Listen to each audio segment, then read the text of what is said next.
En 1 heure chaque semaine, gagner des années d'expérience. C'est la promesse de ce podcast Comment t'as fait.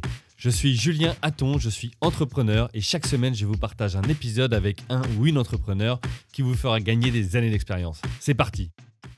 C'est hyper grisant aussi de se dire un jour, je vais tenter quelque chose de nouveau, de la tenter le lendemain et après-demain, c'est signé. Enfin, c'est vrai, hein, c'est véridique ce que je raconte.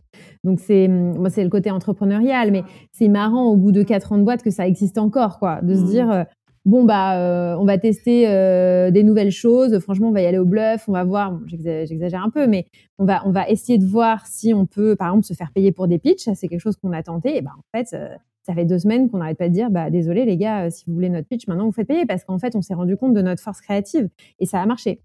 Alors que ça fait 3 ans qu'on ne se fait pas payer pour les pitchs, par exemple. Donc là, pour tous ceux qui connaissent pas le milieu des agences de communication ou événementielles, c'est que souvent, pour faire une proposition à une marque, la marque consulte plusieurs agences qui travaillent sur une recommandation, notamment avec des idées créatives, etc., un plan.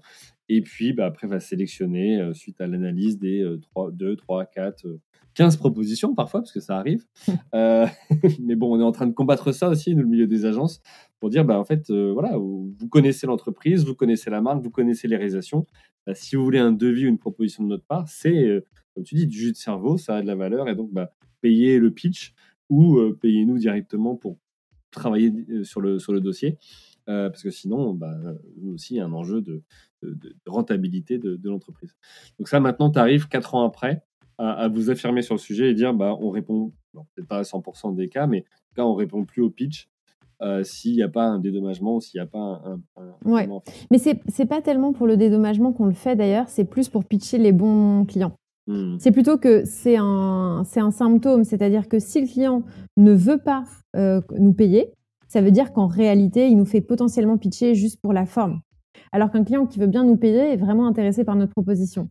Donc voilà, c'est surtout pour mettre les énergies. Que l'opérationnel et pas justement toutes les idées, la les créa que vous avez autour. Ouais.